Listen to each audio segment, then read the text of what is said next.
Welcome back, and by now you should have picked and transcribed your best answer to the top questions that you get asked all the time. So, how do you convert that into a script? Let's get straight into it with a story.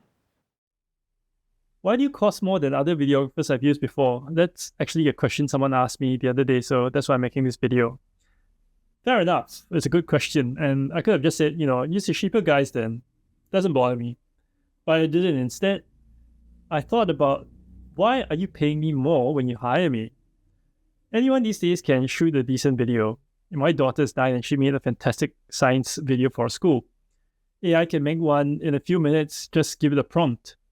But getting real emotions, making someone feel something when they finish watching your video and act on it, that's not something you can get out of a box. It takes trust between the director and the person being directed, and it takes some human intuition and magic to get it right.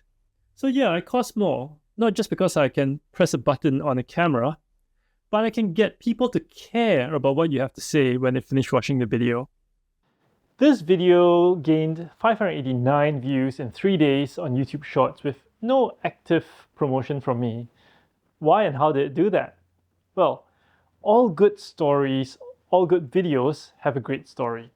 And all great stories have three basic things. It starts with a strong or good hook. The middle takes your audience on a journey from the start to the end, which is a fantastic or good resolution that satisfies your hook. And sometimes there's a call to action. The hook, as the name suggests, needs to draw your audience to watch your video almost immediately. You usually have about 3 to 6 seconds to do so nowadays with social media. So you've got to get their attention to keep and give them the reason to listen or watch the rest of your video or the story. The middle part of the story expands on the hook and joins the hook to the payoff at the end.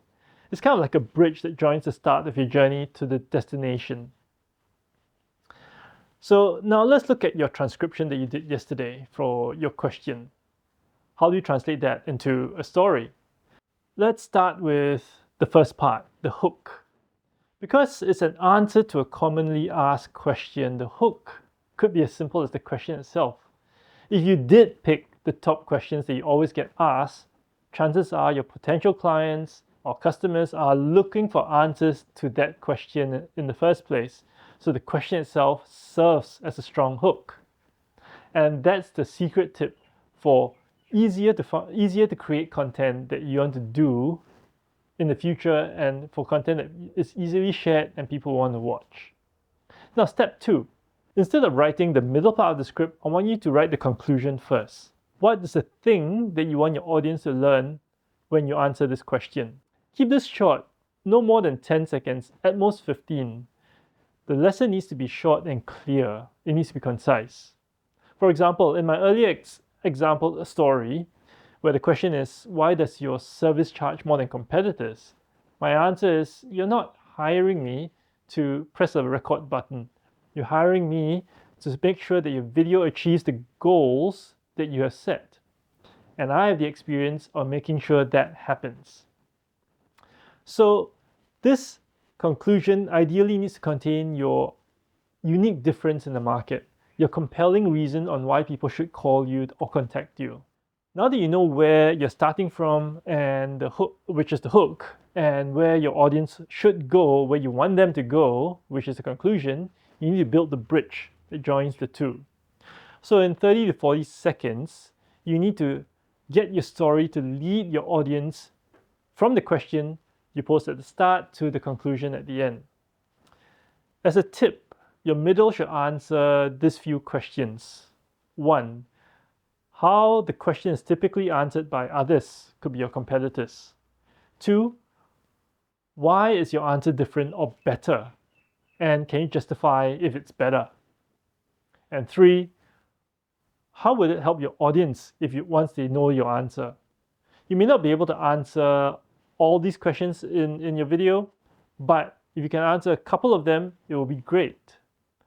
A fantastic tip here is that if you can use a real anecdote or an event that really happens, or a real life event that really happens, to illustrate the points that you're trying to make. Real-world examples are always stronger than just stating facts. So right now you might be thinking this is hard, and you're not wrong. Writing a script is the most important and difficult part about making a great video. The script is a very important component to confident presentations. So take your time to do it right. You may also be thinking, can I just use AI to do this? Which, a lot of people do. And guess what? In your worksheet or in the lesson today, you see an AI prompt to help you write the script. The key thing to remember is that AI knows what you feed it. It does not know that you have 30 years of experience doing what you do. It does not know the experience or the anecdote that you had previously. All it knows is whatever you feed it. So use the AI prompts that I've given to you and feed it with your transcripts to help you with the script and your anecdotes as well, and whatever you need, you can fit in there. And I'll see you tomorrow with your script.